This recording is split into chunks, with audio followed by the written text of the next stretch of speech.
सन्न्यासस्तु महाबाहो दुःखमाप्तु मयोगतः योगयुक्तो मुनिर्ब्रह्म न चिरेणाधिगच्छति। कृष्ण अर्जुन को कर्म योग की अहमियत को समझाते हुए कहते हैं कि सन्यास का अर्थ है अगर ज्ञान योग में भी कर्म योग का सहारा लोगे तभी तुम दुनिया के पचड़ों से ऊपर उठ के और सच्चाई को जान पाओगे।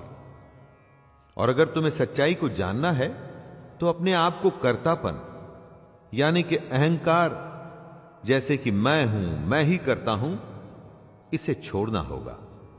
और इसे कैसे छोड़ा जाए?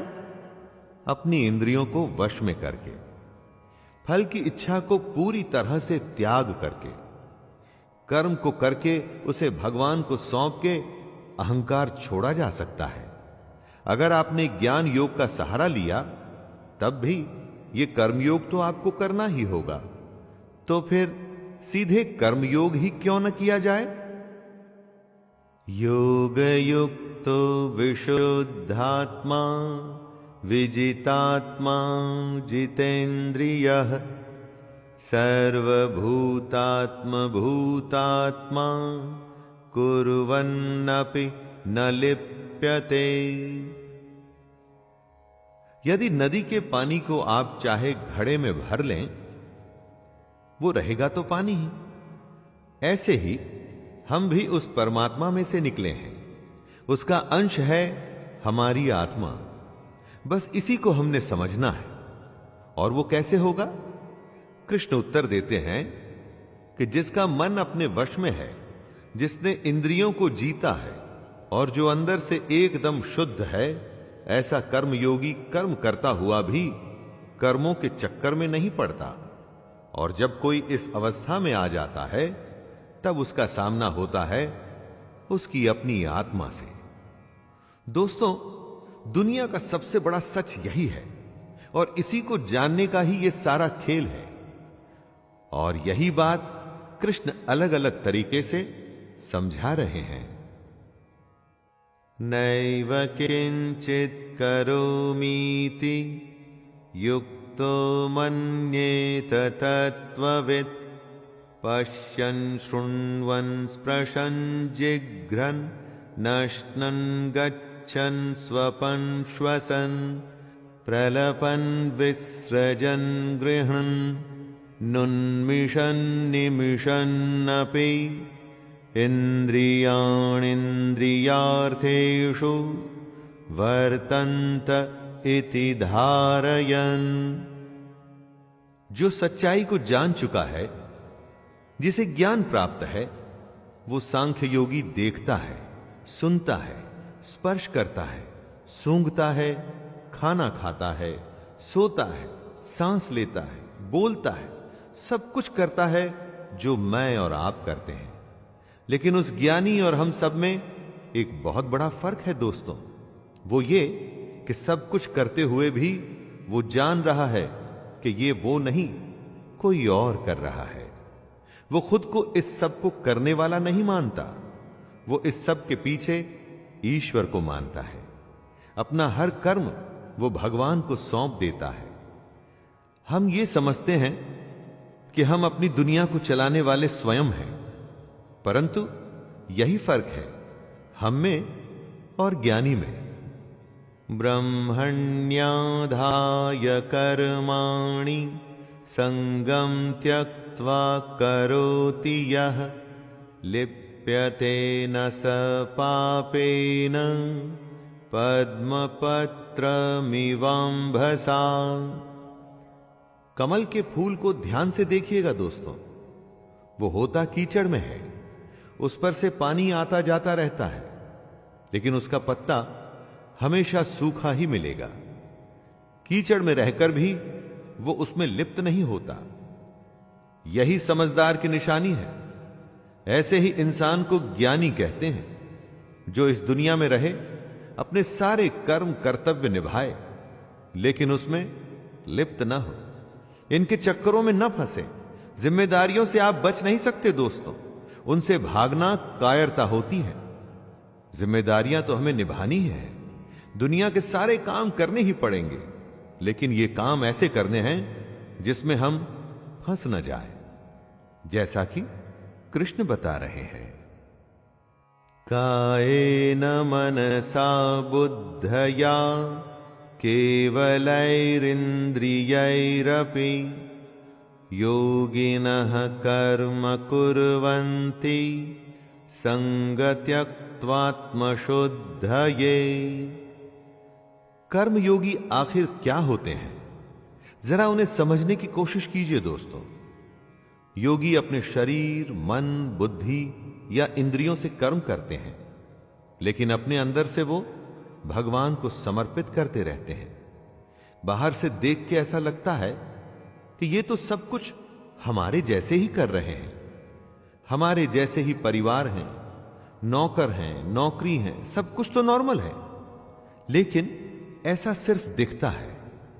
योगी अंदर से एकदम शांत और गंभीर होता है, क्योंकि वो अंदर की आत्मा और परमात्मा का संबंध जान चुका है।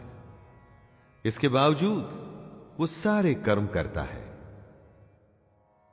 युक्तः कर्म फलं त्यक्त्वा शान्तिमाप्नोति नैष्ठिकीम् अयुक्तः कामकारेण फले सक्तो निबध्यते।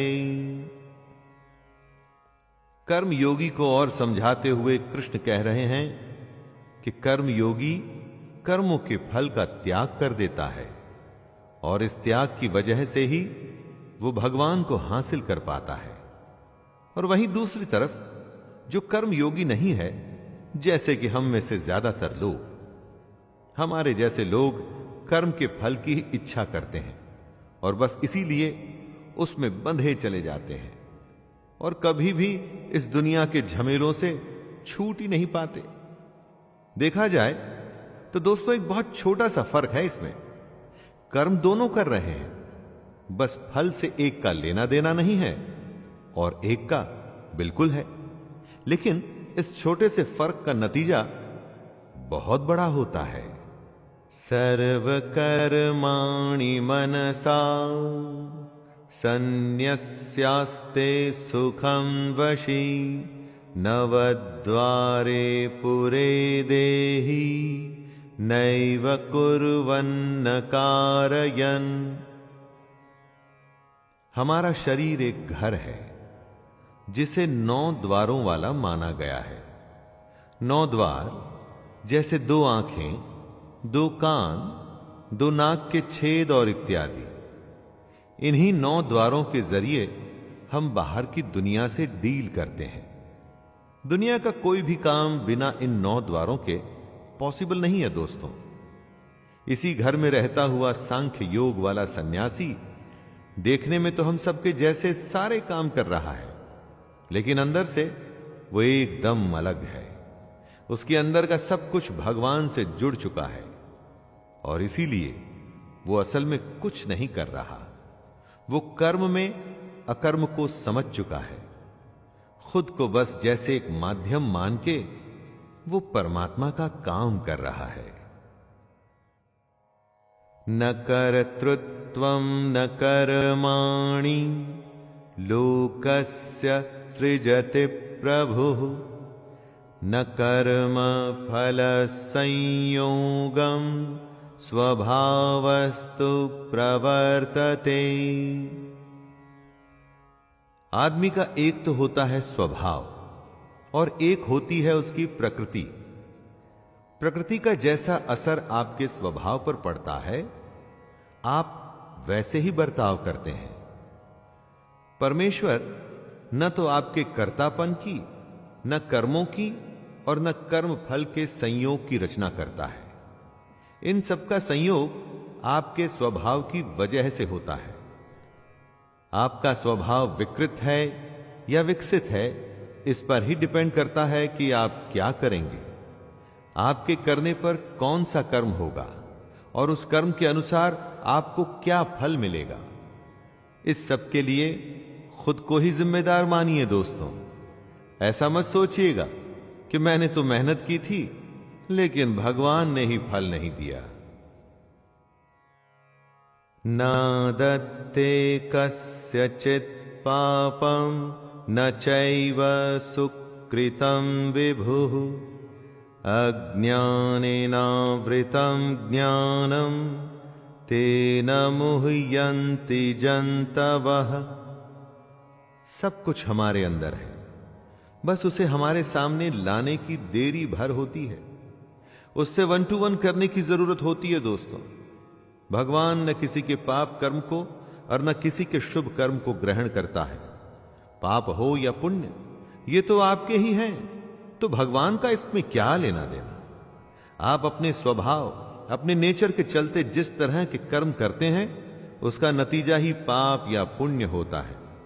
आपके खुद के अंदर ज्ञान है लेकिन वो अज्ञान के द्वारा ढका हुआ है, उसी के चलते सारे बुरे काम होते हैं। अगर आप उसे पहचान जाएंगे तो उसके बाद सिर्फ अच्छा ही अच्छा होगा। ज्ञानेन तु तदज्ञानं येषां नाशितमात्मनः तेषामादित्यवज्ञानं प्रकाशयति तत्परम्। जब अंधेरा होता है तो कुछ नहीं दिखता और प्रकाश होते ही सब कुछ प्रकट हो जाता है।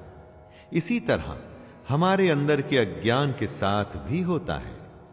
जैसे ही हमें परमात्मा की सच्चाई समझ में आती है, जैसे ही हम ये समझते हैं कि हमारे अंदर की आत्मा उसी परमात्मा का एक अंश है, वैसे ही एकदम से उजाला होता है। ये उजाला एक नए सूरज के उदय के समान ही होता है। दोस्तों, सबसे बड़ी बात है कि हम अपने आप को सबसे बड़ा ज्ञानी मानते हैं, समझते हैं कि हमें सब पता है। वो गलत है। अरे सबसे पहले यह स्वीकार करिए कि हमें कुछ नहीं पता, तभी रास्ता खुलेगा ज्ञान के आने का, वरना हमेशा ही अज्ञानी रहेंगे। तद्बुद्ध्यस्तदात्मानस्तन्निष्ठास्तत्परायणाः गच्छन्त्य पुनरावृत्तिं ज्ञाननिर्धूतकल्मषाः। ज्ञान की बातें हो सकती हैं कि आपको बोरिंग लगे, फिलॉसफी या बकवास लगे। ये तो बस सोच है दोस्तों। दुनिया की सबसे सच्चाई को अगर कोई बोरिंग समझना चाहता है तो उसे कोई क्या कह सकता है। कृष्ण कहते हैं कि जिसका मन भगवान के कहे अनुसार चलता है, जिसकी बुद्धि उसे सही राह पे ले जाती है, जिसका ध्यान हमेशा उस परमात्मा में लगा रहता है, ऐसे लोग एक दिन कर्म के बंधन से, जन्म के बंधन से मुक्त होकर उसी परमात्मा में मिल जाते हैं और इसे ही परम गति कहते हैं। दोस्तों, ये कुछ गिने चुने लोगों को ही मिल पाती है। क्या आप उनमें से एक हैं?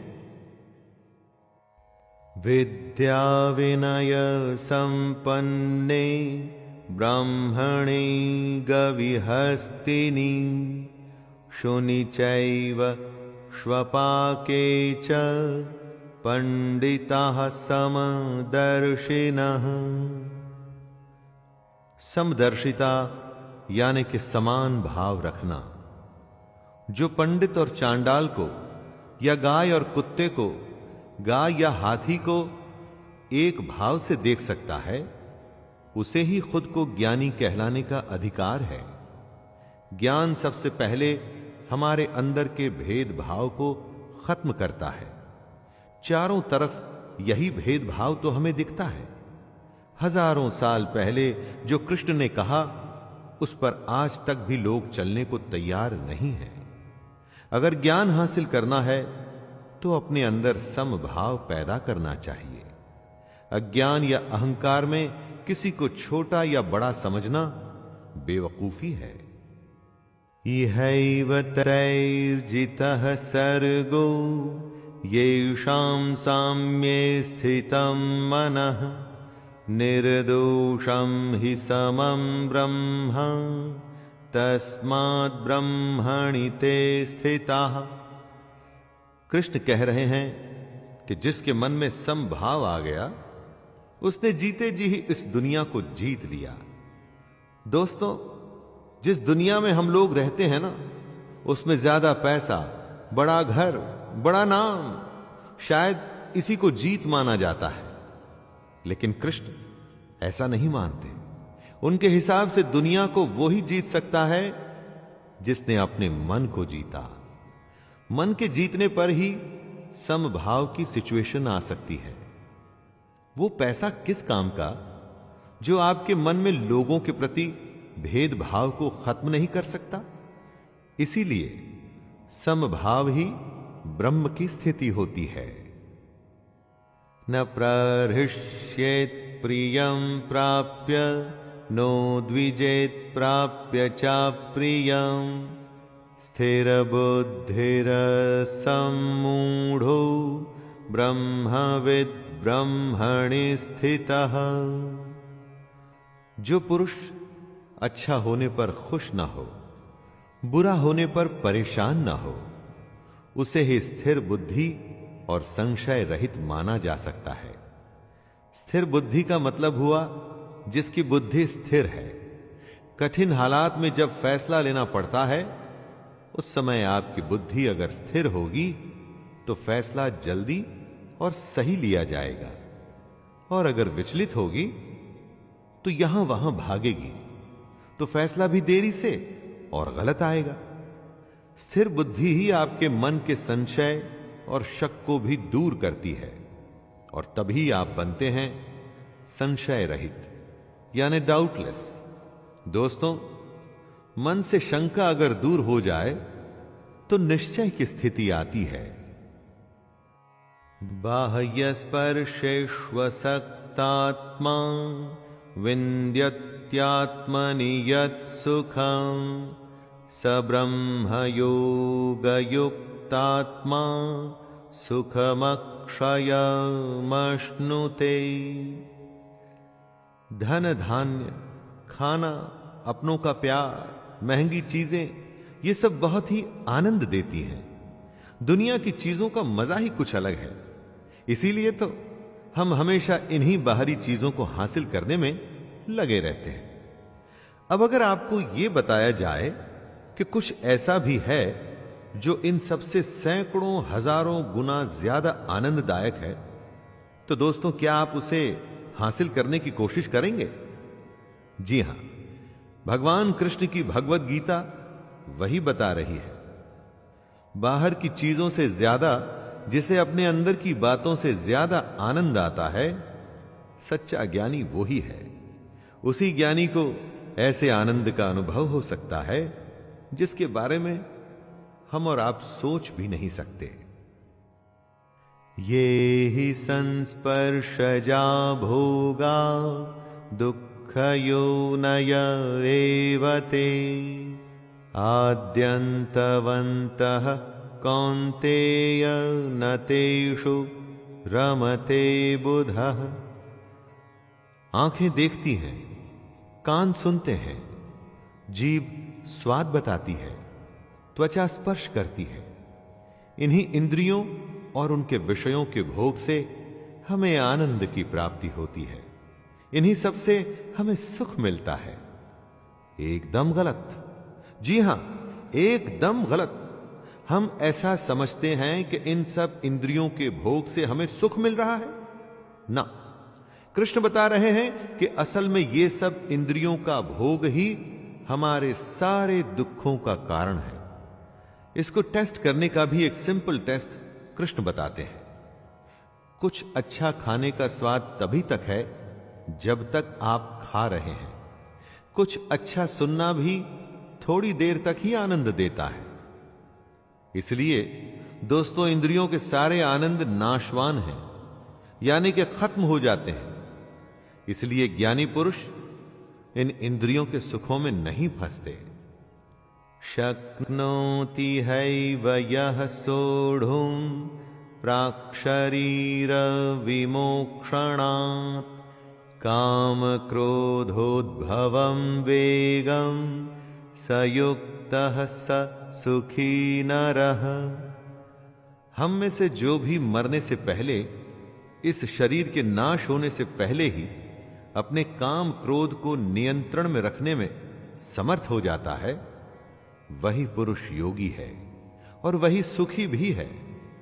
कृष्ण कहना चाहते हैं कि समय थोड़ा सा है, समय पूरा होने के बाद तो मर ही जाना है। उसके बाद फिर कोई दूसरी योनि मिलेगी, शायद कुत्ते की, पक्षी की, गधे की, घोड़े की, किसको पता। तो मरने से पहले ही अगर अपने मन पर विजय पा लोगे, अपने काम क्रोध से पैदा होने वाले भावों को संभाल लोगे, तो तुम्हारा भला हो जाएगा। वरना जन्म और मृत्यु का चक्कर लगा ही रहेगा, लगा ही रहेगा। योऽन्तः सुखोऽन्तरारामस् तथान्तर्ज्योतिरेव यः स योगी ब्रह्मनिर्वाणं ब्रह्मभूतोऽधिगच्छति। जो बाहर के सुखों को छोड़ और इंद्रियों के आनंद से बाहर निकलकर अपने अंदर झांकता है, जो अपने अंदर की आत्मा को पहचान कर उसमें ही खुश रहता है, जो अपनी आत्मा की सच्चाई में ही ज्ञान ढूंढता है, भगवान कृष्ण उसे ज्ञानी मानते हैं। बाकी तो बस हैं, और अगर वो भी नहीं होंगे तो कुछ फर्क नहीं पड़ेगा। कृष्ण कहते हैं कि ऐसे ज्ञानी ही ब्रह्म को प्राप्त होते हैं। लेकिन दोस्तों, इन सब बातों का यह मतलब बिल्कुल नहीं निकाला जाना चाहिए कि सब कुछ छोड़ के सन्यास लेना है। अरे कर्म तो करना ही है भाई, उसके बिना तो कोई रास्ता ही नहीं। लभन्ते ब्रह्म निर्वाण मृषयः क्षीणकल्मषः छिन्नद्वैधायतात्मानः सर्वभूतहिते रताः। जिनके सारे पाप खत्म हो चुके हैं, जिनके सब शक ज्ञान द्वारा मिट चुके हैं, जो संपूर्ण प्राणियों के हित में लगे रहते हैं, और जिनका जीता हुआ मन अपना काम करते हुए भी परमात्मा में स्थित होता है, वे पुरुष ही शांत ब्रह्म को प्राप्त होते हैं। जैसे लालच में कभी शांति नहीं मिलती, शांति मिलती है संतोष में, उसी तरह से बाहर की चीजों में जो आनंद है वो झूठा है। असली आनंद आपके अंदर है, अपने अंदर, मन में, दूसरों की भलाई में। जो इस तरह से अपने आप पर विजय पा लेता है और इन बातों के कहे अनुसार चलता है, उसी को अंत में ब्रह्म की प्राप्ति होती है। काम क्रोध वियुक्तानां यतीनां यतचेतसां अभितो ब्रह्म निर्वाणं वर्तते विदितात्मनां। दोस्तों, ज्ञान की शुरुआत होती है मन पर विजय पाने के साथ। लेकिन मन को कैसे जीता जाए? अपनी भावनाओं को कंट्रोल करके। जब भी आप बेहद ज्यादा गुस्सा होते हैं तो आपको पता लगता है, बहुत ज्यादा प्यार में होते हैं तो भी पता लगता है। बस इसी अति को रोकना है। यही वो भावनाएं हैं जिनको नियंत्रण में लाना है। काम क्रोध पर तभी विजय पा पाएंगे जब मन में प्रण करेंगे कि विजय पानी ही है। सोचेंगे ही नहीं तो कभी कुछ होगा ही नहीं दोस्तों। और जिस दिन ऐसा हो गया तो सोच लीजिए, आपके अज्ञान पर से पर्दा हट रहा है और आप ब्रह्म के पास हो रहे हैं। स्पर्शान् कृत्वा बहिर्बाह्यांश चक्षुश्चैवान्तरे भ्रुवोः प्राणापानौ समौ कृत्वा नासाभ्यन्तरचारिणौ यतेन्द्रियमनोबुद्धिर्मुनिर्मोक्षपरायणः विगतेच्छा भय क्रोधो यह सदा मुक्त एव सह। दुनियादारी को भूल बाहर के विषय भोगों को छोड़ के आंखों की दृष्टि को माथे के बीच में स्थित करके अपनी सांस पर ध्यान दीजिए। इसे ही प्राणायाम कहते हैं। यह एक माध्यम है ध्यान में जाने का, अपनी इंद्रियों को वश में करने का। जिंदा रहने के लिए अपने आप सांसें तो सबकी चलती हैं, अपनों को औरों से अलग करिए दोस्तों। अपनी आती और जाती हुई सांसों को नियंत्रण में करिए, तभी आप अपनी इंद्रियों, मन और बुद्धि को जीत पाएंगे। तभी आप इच्छा, भय और क्रोध से छूट पाएंगे और इसी से ही आपको मुक्ति मिलेगी।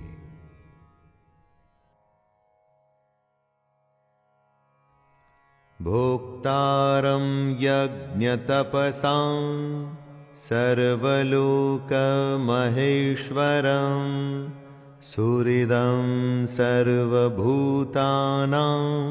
ज्ञात्वा मां शान्तिमृच्छति। अपने कहे पर चलने वाले को कृष्ण अपना भक्त मानते हैं, जो उन्हें बहुत प्रिय है। वो कहते हैं कि जो यज्ञ करता है और सैक्रिफाइस करके मेरे कहे पर चलता है, अपने कर्तव्यों का सच्चे मन से पालन करता है, वो एक दिन मुझे ही प्राप्त होता है और मैं उसे प्राप्त होता हूं। दोस्तों, कृष्ण को आप भगवान भी मान सकते हैं या उन्हें आप शांति भी मान सकते हैं। उनके कहे पर चलने में हो सकता है आपको भगवान मिले या हो सकता है आपको शांति मिले, और इन दोनों अवस्थाओं में कोई फर्क नहीं है। जिस दिन भगवान की सच्चाई मिल जाती है, उससे बड़ी शांति और कोई हो ही नहीं सकती। तो दोस्तों, ये था अध्याय 5। इसमें कृष्ण ने अर्जुन की दुविधा को दूर करते हुए बताया कि सन्यास योग और कर्म योग दोनों ही रास्ते भगवान की ओर ले जाते हैं, लेकिन कर्म योग कुछ विशेष है। इस दुनिया और उस दुनिया के बीच की कड़ी है ये भगवत गीता। तो दोस्तों, अध्याय 6 में फिर से मुलाकात होगी। तब तक के लिए अपने दोस्त शैलेंद्र भारती को आज्ञा दीजिए। जय श्री कृष्ण।